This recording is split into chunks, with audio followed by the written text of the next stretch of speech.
दोस्तों, क्या अपराजिता की जिंदगी का सबसे बड़ा फैसला उसकी सबसे बड़ी मुसीबत बन जाएगा? क्या ललित कभी उसे आजाद होने देगा? और क्या एक गलत मैसेज अपराजिता की नौकरी पर भारी पड़ने वाला है? जानने के लिए वीडियो को आखिर तक जरूर देखिए। एपिसोड की शुरुआत होती है अपराजिता और रक्षित की भावुक बातचीत से। रक्षित अपराजिता को हिम्मत देते हुए कहता है कि अब वक्त आ गया है अपनी जिंदगी के लिए सही फैसला लेने का। अपराजिता भी पूरी मजबूती के साथ कहती है कि आज वह ललित को तलाक के पेपर देने जा रही है। रक्षित उसे भरोसा दिलाता है कि सब ठीक होगा, लेकिन जैसे ही अपराजिता वहां से निकलती है, रक्षित के दिल का राज सामने आ जाता है। वह खुद से कहता है कि असली परेशानी तलाक नहीं, बल्कि अपराजिता को अपनी जिंदगी से दूर जाते देखना है। यानी रक्षित के दिल में अपराजिता के लिए भावनाएं अब पहले से कहीं ज्यादा गहरी हो चुकी हैं।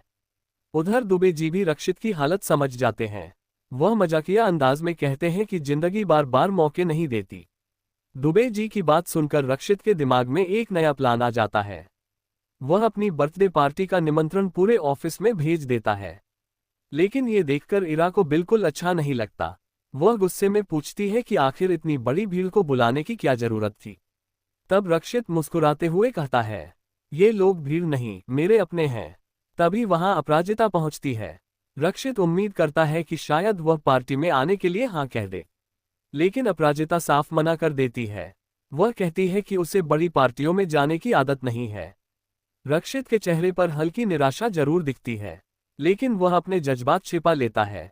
और फिर कहानी पहुंचती है सबसे बड़े धमाके तक।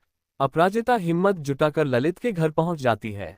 उसे देखकर मालती और चंद्रभागा को लगता है कि शायद वह रिश्ते को एक और मौका देने आई है, लेकिन अगले ही पल अपराजिता ऐसा कदम उठा देती है जिसे देखकर सबके होश उड़ जाते हैं।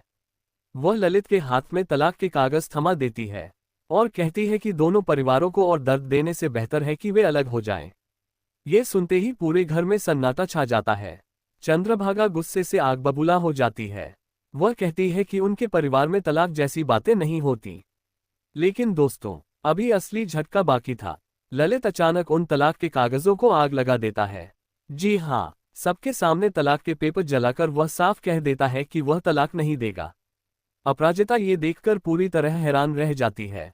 ललित ठंडे अंदाज में कहता है कि उसे फर्क नहीं पड़ता कि अपराजिता उसके साथ रहती है या नहीं, लेकिन तलाक कभी नहीं मिलेगा।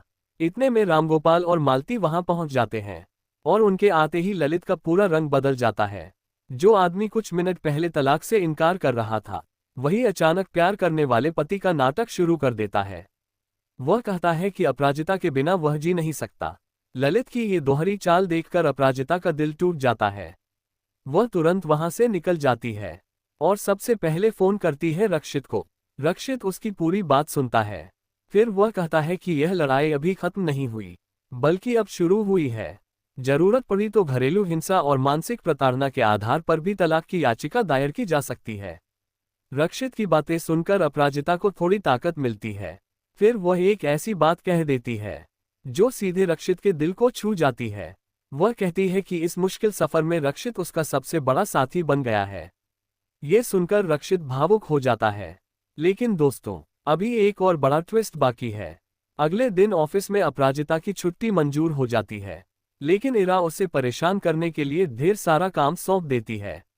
गुस्से में अपराजिता रक्षित को एक मैसेज टाइप करती है, जिसमें वह लिखती है कि इरा किसी जेलर से कम नहीं और वह खुद को कैदी जैसा महसूस कर रही है। लेकिन तभी हो जाती है एक ऐसी गलती जो उसकी पूरी नौकरी खतरे में डाल सकती है। मैसेज रक्षित को भेजने की जगह सीधे इरा के पास पहुंच जाता है। जैसे ही अपराजिता और रक्षित को अपनी गलती का एहसास होता है, दोनों के होश उड़ जाते हैं। अब क्या करेगी इरा? क्या अपराजिता की नौकरी खतरे में पड़ जाएगी? क्या ललित कभी तलाक देने के लिए तैयार होगा? और क्या रक्षित और अपराजिता की बढ़ती नजदीकियां एक नया रिश्ता बनने वाली है? इन सभी सवालों के जवाब जानने के लिए देखते रहिए तुम देना साथ मेरा।